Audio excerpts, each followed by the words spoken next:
हमारी पढ़ाई, हमारा हॉस्पिटल, आज हमारा युवा इधर बदर भटक रहा है सर। हमारे यहाँ पे पहली बात तो पानी आता बहुत कम है और आता है तो टोटल गंदा पानी आता है। हमें तो हमारे एरिया में काम चाहिए, लेकिन काम कुछ होता नहीं है। अब फिर ये पानी का और बिजली का करेंगे क्या? और मैंने तो आज तक हमारी जो विधायक है उनको देखा नहीं है।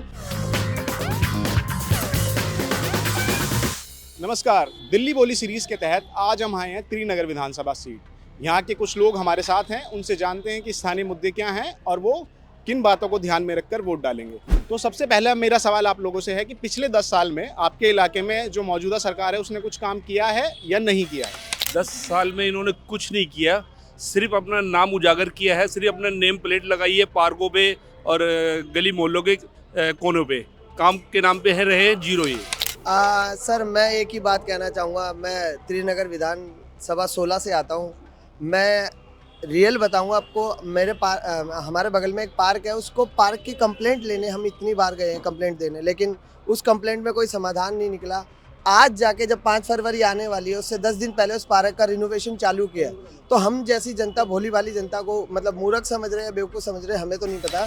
नहीं सर, कोई काम नहीं हुआ। मेरा अगला सवाल आप लोगों से ये है कि दिल्ली जो है मुफ्त बिजली और मुफ्त पानी के लालच में आके वोट करती है जैसे आरोप लगते हैं, ऐसा नहीं है। ऐसा ही इन्होंने बोला तो बिजली और पानी के लिए, फ्री के लिए, मगर ऐसा कुछ भी नहीं है। हमारे यहाँ पे पहली बात तो पानी आता बहुत कम है और आता है तो टोटल गंदा पानी आता है। अब जिससे पी के हमारे बच्चे या हम बीमार होते हैं और वो हॉस्पिटलाइज हो जाते हैं, तो हम कहते हैं पैसा ले लो, हमें फ्री का नहीं चाहिए। हम कहते हैं पैसा लो और हमें जो साफ़ सुथरा पानी दो। नहीं सर, हमें तो हमारे एरिया में काम चाहिए, लेकिन काम कुछ होता नहीं है। अब फिर ये पानी का और बिजली का करेंगे क्या? जब पानी पिएंगे हम बीमार पड़ेंगे तो हम तो सीधे हॉस्पिटल में जाएंगे। हम तो स्वास्थ्य के साथ तो खिलवाड़ है ना सर ये। सर वो केजरीवाल की एक आपने वीडियो देखी होगी कि वो एक डायरेक्ट नल से पानी पी रहे हैं। सर आपने उसके पाइप भी देखे होंगे, सर रातों रात फिटिंग हुई है, रातों रात उधर फिल्टर लगा है, फिल्टर होके वो पानी आ रहा है, वो पी रहा है। मेरे घर का पानी पी के दिखाएं, मैं उनको वोट करूँगा। मुझे पैसा नहीं चाहिए, मुझे 2000 बिजली के नहीं बचाने, मेरे घर का पानी पिए, मैं उनको जानूंगा कि हाँ आप एक ज़मीन से उठे हुए नेता हो। तो जब भी नई सरकार बने, किसी भी पार्टी की बने, वो आपके इलाके में सबसे पहले कौन सा काम करे? सबसे पहला काम तो ये करेगी, जो हमारे यहाँ पे इंक्रोचमेंट है, गंदगी है और पार्क की जो समस्या है और अपना पार्किंग की जो समस्याएं हैं, इन्हें बहाल कराएं। सर पार्क की समस्या ज़्यादा है। पार्क की गंदगी इतनी है सर, रोडों पे गाय चलती रहती हैं, वहाँ चलना मुश्किल है, ना सड़क की साफ़ सफाई ना कुछ है। और स्वास्थ्य को लेके जो है डिस्पेंसरी वगैरह है, उसके लिए वो सही करे। सर मैं एक स्टूडेंट हूँ, मेरी बस एक ही रिक्वेस्ट है कि हमारे क्षेत्र में कम से कम 11 बार लाइब्रेरी के लिए नारियल फूट चुका है, लेकिन नारियल फूट चुका है लेकिन लाइब्रेरी नहीं बनी। सबसे पहले तो वुमेन सेफ्टी बहुत ज़रूरी है। किसी इस विधानसभा में नहीं, हर जगह पूरी दिल्ली में, मैं तो कहती हूँ पूरे देश में बहुत ज़रूरी है।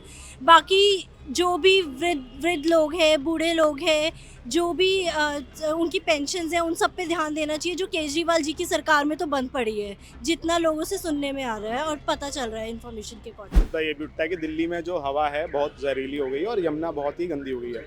इसके लिए आप किसको जिम्मेदार मानते? सर इसके लिए हम ठहराएंगे दिल्ली के अरविंद केजरीवाल को, जो कि बिल्कुल सफाई के नाम पे बिल्कुल दब्बा है। इस चीज़ के लिए बिल्कुल सफाइयाँ नहीं है। आप जाके देखते हो यमुना जी में जहाँ बबूले उठ रहे गंदे पानी के से उससे हैं। तो सर हम चाहते हैं केजरीवाल जी हैं जो ये यहाँ पे देखने, आप साफ सफाई कुछ नहीं यहाँ पे जो व्यवस्था कर रखी है। प्रदूषण और यमुना जी भी देख लिया आपने, क्या मतलब हाल हो रहा है वहाँ पे। लोग बिल्कुल भी, जो ये अभी छठ पूजा हुई थी उसमें कितना बुरा हाल था, लोग नहा रहे थे और सब मतलब कितना गंदगी थी वहाँ पे, आपने तो देखा ही होगा। यमुना साफ करूँगा, ये करूँगा, वो करूँगा, नज़र तो कुछ नहीं आ रहा जी हमें। पोल्यूशन का इतना हाल है, आज तो पराली नहीं जल रही, फिर भी पोल्यूशन है, 287 के आसपास है।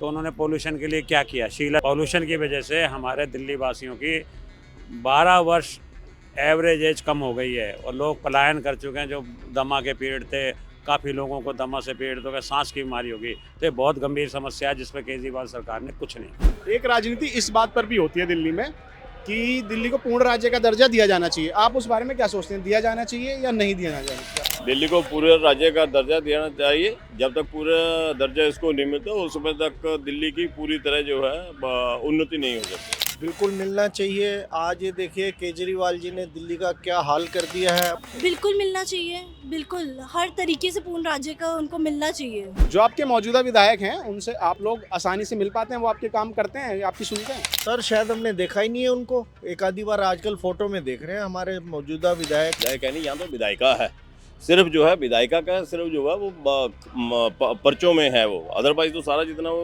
उनके हस्बैंड अपना यहाँ पर देख रहे हैं। पहली बार देखा है, प्रॉक्सी वोट तो सुने थे, प्रॉक्सी विधायक भी पहली बार देखा है कि विधायिका के नाम पे विधायक जी काम करते हैं। नहीं, कभी नहीं, हमने तो देखा ही नहीं, मौजूदा विधायक को देखा ही नहीं।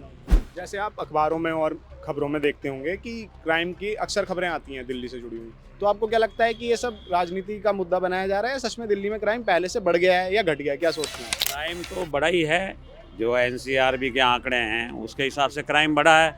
उसका सबसे बड़ा कारण है बेरोजगारी, बढ़ती बेरोजगारी। हर युवा के पास काम नहीं है और नशे की वजह से वो क्राइम की और वो धकेला जा चुका है, तो क्राइम तो बढ़ा है, ये तो NCRB के आंकड़े कह रहे हैं। हाँ जी, बढ़ा है। लड़कियां जाती हैं हर जगह, रेप हो रहे हैं, कभी कुछ हो रहा है, लड़कियों के साथ सेफ नहीं है, निकल नहीं सकती लड़कियां बाहर, उनको डर लगा रहता है कैसे जाएं। माँ बापों को ये लगा रहता है हमारी बेटियां टाइम से घर पे पहुँचेंगी नहीं पहुँचेंगी, रातों को आती हैं, लूट मार हो जाती है, लड़कियों के साथ कुछ भी हो जाता है रास्ते बीच में। करता हूँ तो जितने भी पार्क हैं वो शराबियों के अड्डे और जुआरियों के अड्डे बने हुए हैं। आप कभी भी टाइम, किसी भी टाइम, एनी टाइम जा सके देख सकते हैं। जैसे अंधेरा होता है तो कोई किसी की बहन बेटी या कोई स्टूडेंट पार्क के अंदर में जा ही नहीं सकता। देखिए दिल्ली अभी मैं तो यही बोलूँगी केजरीवाल जी के राज में बहुत अनसेफ हो गई है, ठीक है। महिलाओं की सुरक्षा ये सब टॉपिक तो उन्होंने काफ़ी पीछे छोड़ दिए है। उनका तो सिर्फ एक ही नारा है, फ्री फ्री फ्री।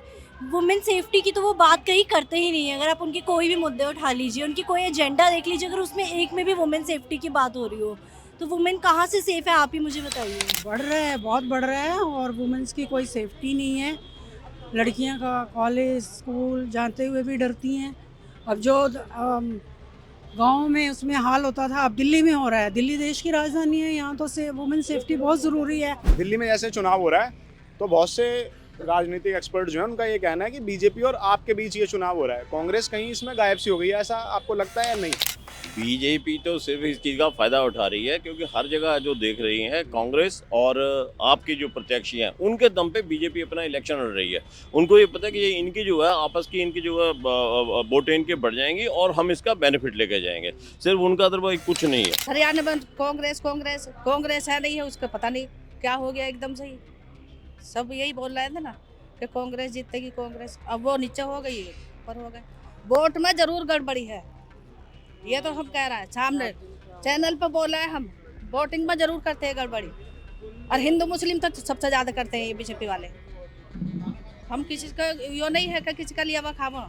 अगर जब चुनाव होता है तो दिल्ली के जो वोटर हैं वो मोदी को चुन लेते हैं, और जब विधानसभा का चुनाव होता है वो आम आदमी को जिता रहे हैं पिछले 2 चुनावों से। तो ऐसा किस वजह से है, क्या लगता है? पहले एक नारा आया था ना, आपने देखा होगा कि ऊपर मोदी नीचे केजरीवाल, दिल्ली में केजरीवाल। ये दोनों बी टीम है, बीजेपी की टीम है दोनों।